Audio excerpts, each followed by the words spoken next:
Okay, I don't know when it decided to stop just now. Anywho, so what do we need to... We need to now come up with a choice of x and a, depending on this choice of delta that we don't get to make. Someone else gives us the delta. And we need to conclude that absolute value of x minus a is less than delta, and f of x minus f of a is bigger than or equal to epsilon. And epsilon right now we have chosen to be 1. We could choose anything, but I think 1 would be good enough. So here are, well, maybe two choices. Let's take x to be really, really close to a, where that really, really close will have something to do with delta. And let's take a to be 2 times x. Well then, absolute value of x minus a, let's just expand that out. That's the absolute value of x minus 2x. That's absolute value of x. X is positive, because x is going to be in the interval from 0 to infinity.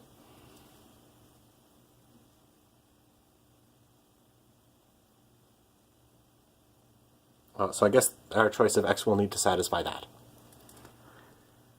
Let's see, so we need absolute value of x minus a to be less than delta. Okay, well, let's see, absolute value of x minus a, we just got that to be equal to x. So we need x to be less than delta. We get to pick x. So given delta, can you think of a number that's less than delta? Yeah, of course, delta over 2. So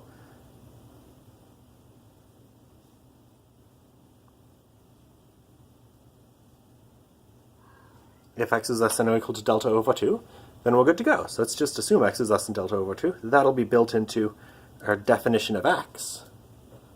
I'll underline that so I remember it. Then I get absolute value of x minus a less than delta. Next, I need absolute value of f of x minus f of a bigger than or equal to 1. Let's expand this out.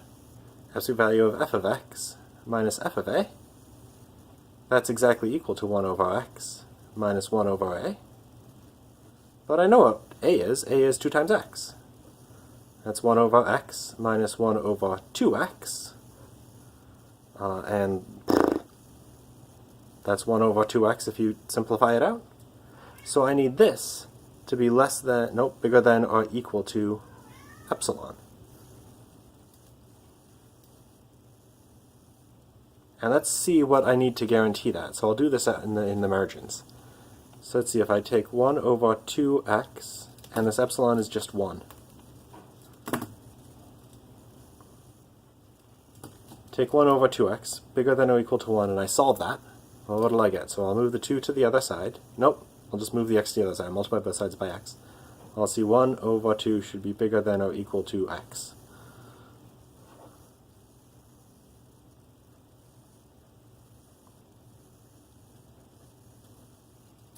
And let's just convince ourselves that's actually enough. Could you go from 1 over 2 bigger than or equal to x to this? Yeah, of course you could. You would just divide both sides by x. Cool. So, now we know everything we need. We need x to be less than or equal to delta over 2, and 1 over 2 to be bigger than or equal to x. So x needs to be less than or equal to two different things. Let's take the min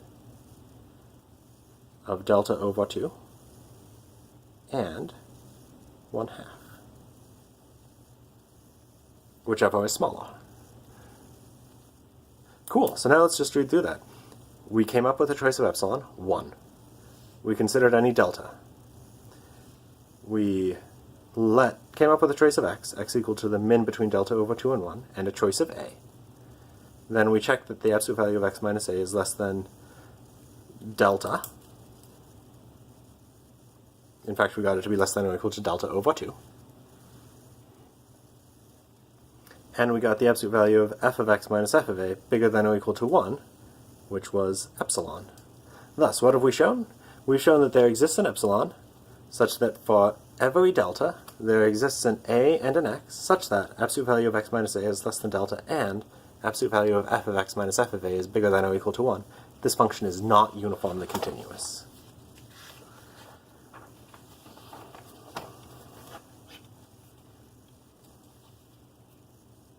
We have shown that for every choice of there exists a choice of epsilon, namely 1, such that for every choice of delta bigger than 0, there exists some x and a in the domain of the function, such that absolute value of x minus a is less than delta, and absolute value of f of x minus f of a is bigger than or equal to epsilon, f is not uniformly continuous. The sine function is not uniformly continuous. Let's talk through that. So, in looking at the graph of the sine function, well, the bad things happen at 0, so let's take a positive and a negative number. There they are. So we can get those two to be as close as we want to each other, but the outputs are like 2 apart. So I think we can take epsilon to be 2. Now let's consider any delta. And this picture said take a positive number and a negative number. So let's let x be something that'll have to do with delta. And let's take a to be negative x. Then, the absolute value of x minus a is absolute value of x minus x, is the absolute value of x is equal to x. Since x is bigger than 0, it looks like there's a condition that I'll need on the x. My x had better satisfy that. Now, I need absolute value of x minus a to be... I can't do anything right, can I?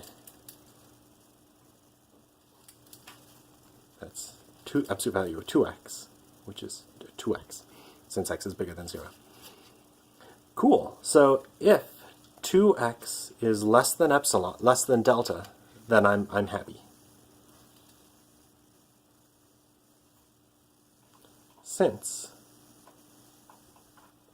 x is less than delta over 2. Nice. So I need an x value that's bigger than 0 but less than delta over 2. Next, the absolute value of f of x minus f of a. Oh, this function's not called f. Absolute value of g of x minus g of a.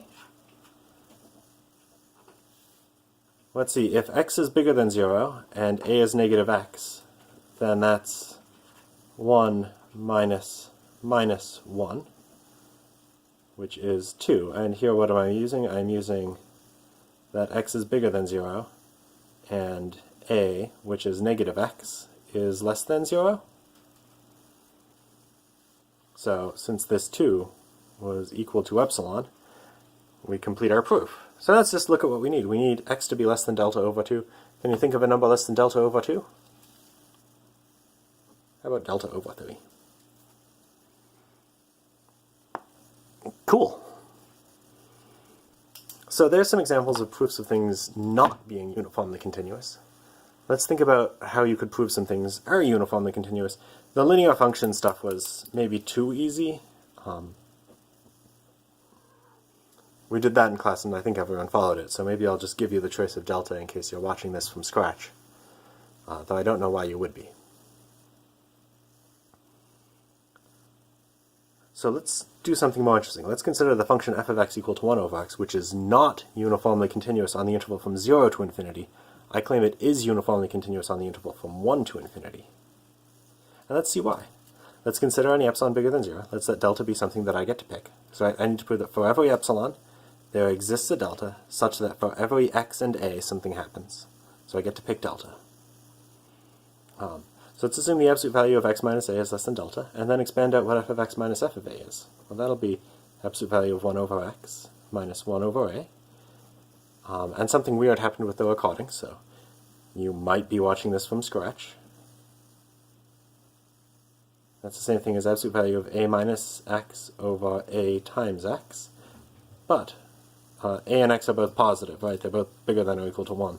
So there's the absolute value of a minus x over a times x.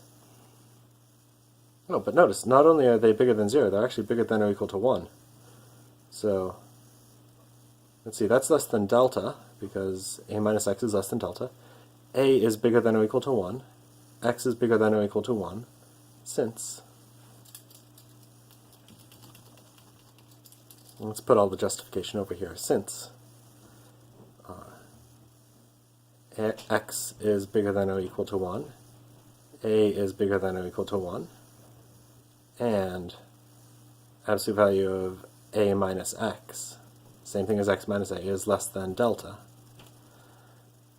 But like, I need that to be less than epsilon, but now that's just delta, so I can set delta equal to epsilon, and that'll happen. And now let's just read it. Consider any epsilon bigger than 0. Let delta be equal to epsilon. Consider any x and a in the interval from 1 to infinity. Assume that the absolute value of x minus a is less than delta. Well, since x and a are both bigger than or equal to 1, since they're both in the interval from 1 to infinity, then f of x minus f of a in absolute value is the same thing as 1 over x minus 1 over a. By simplifying fractions, that's a minus x over ax in absolute value. The same thing as absolute value of a minus x over ax, since a and x are both positive. But that's less than delta over 1 times 1, which is equal to epsilon. Yeah, cool. So we considered any epsilon bigger than 0. We came up with a delta. We considered any x and a. We assumed absolute value of x minus a is less than delta, and assumed and showed that f of x minus f of a is less than epsilon. This function is uniformly continuous. So let's prove one last big theorem.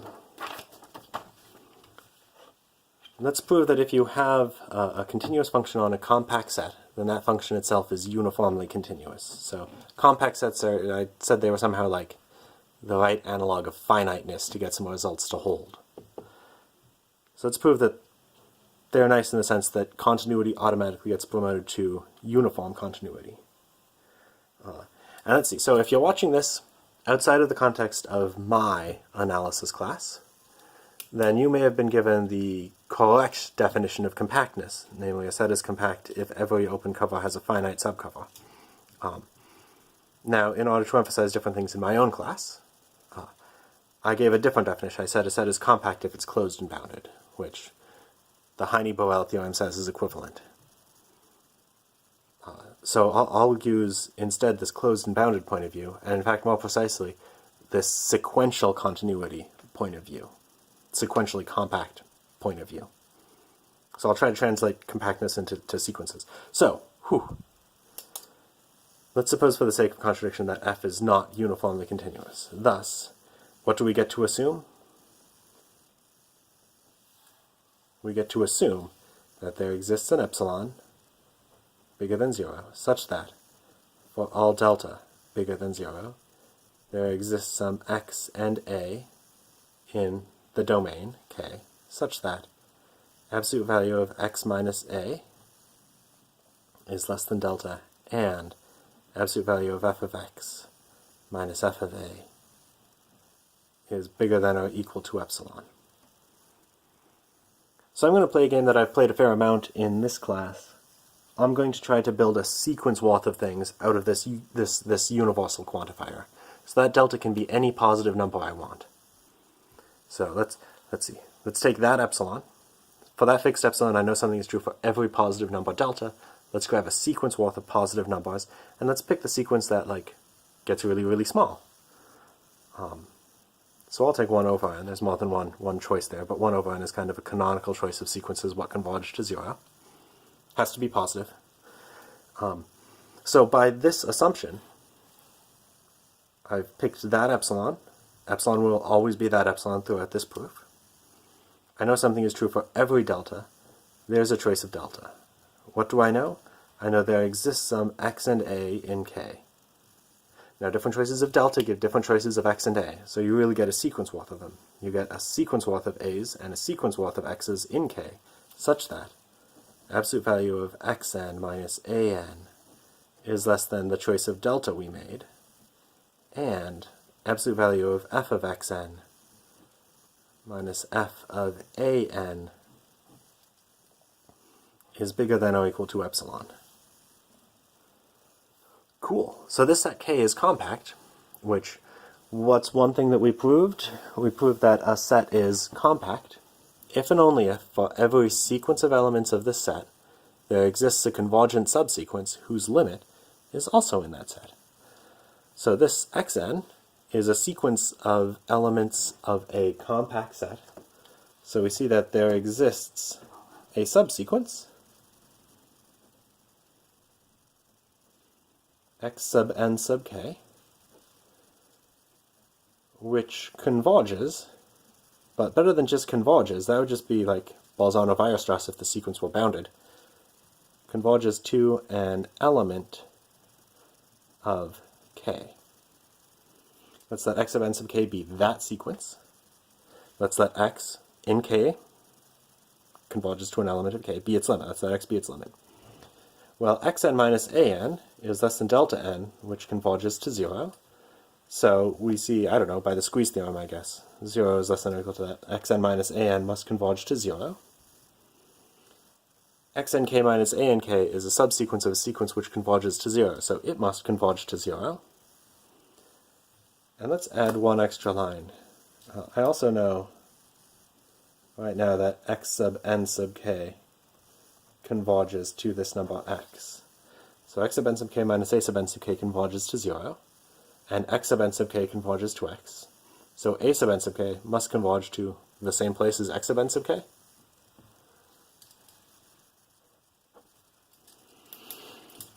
Cool. So let's see what we can get out of this. So this x is a point in k, but this function is continuous on k.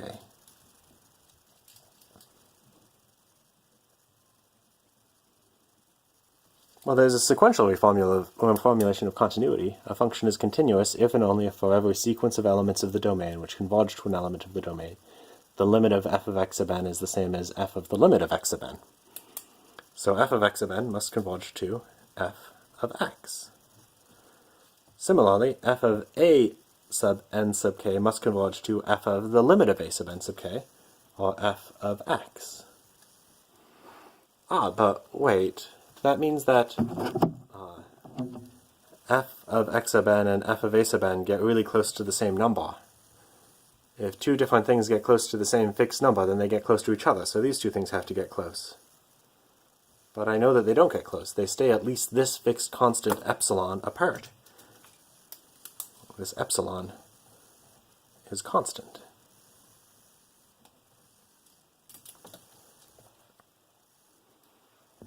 So, well, so this should be a contradiction, right? These things don't get close to each other, but they get close to the same fixed thing. So let's just unravel the contradiction by using the definition of the limit. So there exists some big N, such that f of a sub n sub k minus the limit of f of a sub n sub k is less than epsilon, and f of x sub n sub k minus f of x, the limit of f of x sub n sub k, is also less than epsilon. So that means, on the one hand, by assumption, epsilon is less than or equal to f of x sub n sub k minus f of a sub n sub k, by this. But, let's expand that out. This is the same thing as absolute value of f of x sub n sub k minus f of x plus f of x. Right, this is the standard trick where you add and subtract the thing that's close to both of the things. That's a stupid sentence. You add and subtract a single thing which you know to be close to both of those things. That's how you show that two things that get close to the same thing are close to each other.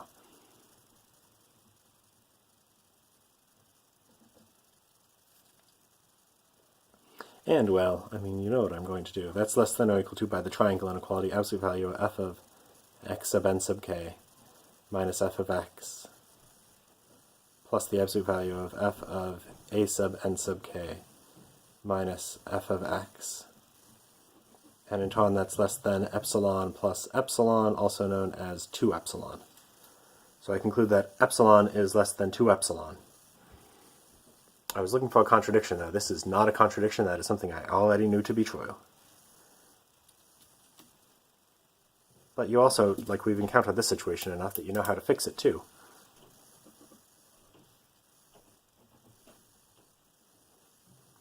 Both of those are also, we can also arrange, epsilon over 2 is another positive number, right? It's a positive constant. We can also arrange that f of a sub n sub k minus f of x is less than epsilon over 2, and f of x sub n sub k minus f of x is less than epsilon over 2. But what is that going to do? That's going to achieve division of both of these epsilons by 2. Epsilon over 2 plus epsilon over 2 is equal to epsilon. So epsilon is less than epsilon. That is definitely a contradiction. And so we conclude that this function is actually uniformly continuous. Nice. So I think I'm going to impose an intentional break here. I'll continue recording, and I'll post a thawed part to this lecture.